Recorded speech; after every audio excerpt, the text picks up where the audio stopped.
किसान साथियों, आज हम जानेंगे गेहूं में एनपीके 0-34 हमें कब डालना चाहिए, किस समय डालना चाहिए, किस समय डालें तो हमें अच्छा लाभ मिलेगा, इसको डालने से फ़ायदा क्या मिलता है। संपूर्ण जानकारी आपको मिलने वाली है।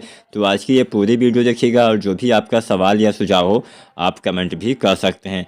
एनपीके 0-34 एक ऐसा एनपीके होता है जिससे आपके गेहूँ की बालियों की साइज़ अच्छी आती है, बालियों की लंबाई बढ़ती है, बालियों की मोटाई बढ़ती है, दाने अच्छी मात्रा में आते हैं, दाने का भराव बाद में अच्छे से होता है।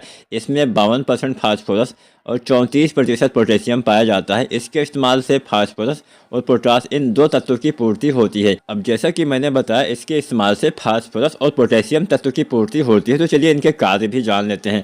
वैसे तो फास्फोरस के बहुत से कार्य होते हैं, जड़ विकास में सहायता करना, तने को मजबूत करना, लेकिन इस अवस्था में जब हम इसका इस्तेमाल करते हैं वो करते हैं हम गबोर अवस्था में, बालियाँ निकलने से पहले। इस समय फास्फोरस आपके पौधे में बालियों तक भोजन पहुंचाने का काम करता है, मतलब ट्रांसपोर्ट का काम करता है। आपकी बालियों तक जब सही से भोजन बनेगा, पहुंचेगा, तो आपकी बालियों का निर्माण बहुत ही अच्छे ढंग से हो पाएगा।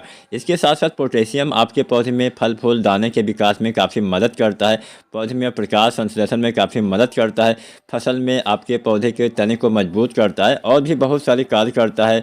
सूखा से सहनशील बनाता है, ज़्यादा पानी से सहनशील बनाता है और रोग प्रतिरोधी क्षमता भी विकसित करता है।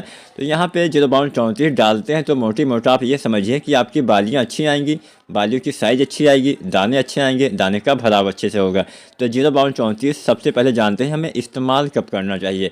जैसा कि मैंने बताया, गबोर अवस्था में इस्तेमाल करना होता है, लेकिन एकदम शुरुआती समय में। अब कई बार हम गलती यह करते हैं कि इसका इस्तेमाल तब करते हैं जब बालियों का विकास हो चुका होता है, जब बालियाँ निकल रही होती है। उस समय डालने से ज़्यादा लाभ नहीं मिलता। इसका इस्तेमाल अगर आप एकदम शुरुआती समय में, जब बालियाँ तने के अंदर बनना शुरू होती हैं, ठीक उसी समय करेंगे तो ही इसका ज़्यादा लाभ मिलेगा। अब आपको कैसे पता चले? आप अपने गेहूं की अच्छे से निगरानी करिए। गेहूं के पौधे के जो तने होते हैं, तने में जब थोड़ा सा गोलाई आपको नज़र आए, थोड़ा सा मोटाई आपको नज़र आए, तो समझ लीजिए कि हाँ, बालियाँ तने के अंदर बनना स्टार्ट हो गया है।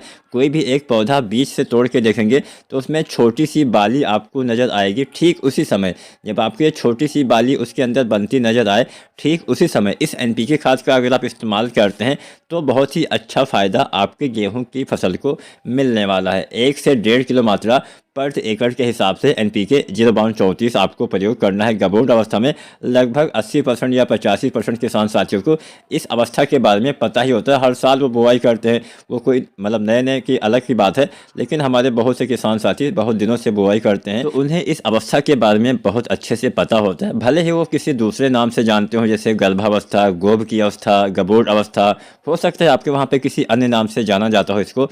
तो जो भी आपके वहाँ पे जाना जाता है, आप हमें नीचे कमेंट के माध्यम से बता भी सकते हैं कि हमारे इलाके में, हमारे क्षेत्र में जब बालियाँ तने के अंदर आ जाती हैं तो उस अवस्था को हम, मतलब गर्भावस्था, हम उसको एक साधारण भाषा में बोल सकते हैं, उस अवस्था को हम क्या बोलते हैं। चलिए जानते हैं इसके साथ क्या डालना चाहिए। तो लगभग 90% किसान साथी इसके साथ में बोरोन का इस्तेमाल करते हैं। बोरोन के इस्तेमाल से बहुत ही बढ़िया फ़ायदा मिलता है। बोरोन से बाद में परागण अच्छे से होता है। परागण क्या होता है? आपके जब गेहूं की बालियां बाहर आ जाती हैं, निकल आती हैं, तो उसमें फ्लावरिंग होती है। किसी भी, जिसमें भी फल फूल दाने आते हैं, उसमें क्या होता है कि फूल आने के बाद परागण ही होता है, तभी आपके बीज का निर्माण, दाने का निर्माण, फल का निर्माण हो पाता है। तो परागण अगर अच्छे से नहीं होता है तो दाने खाली रहने वाली समस्या हो जाती है। तो बोरोन का इस्तेमाल करेंगे तो आपके पौधे में सही से दाने का भराव होगा।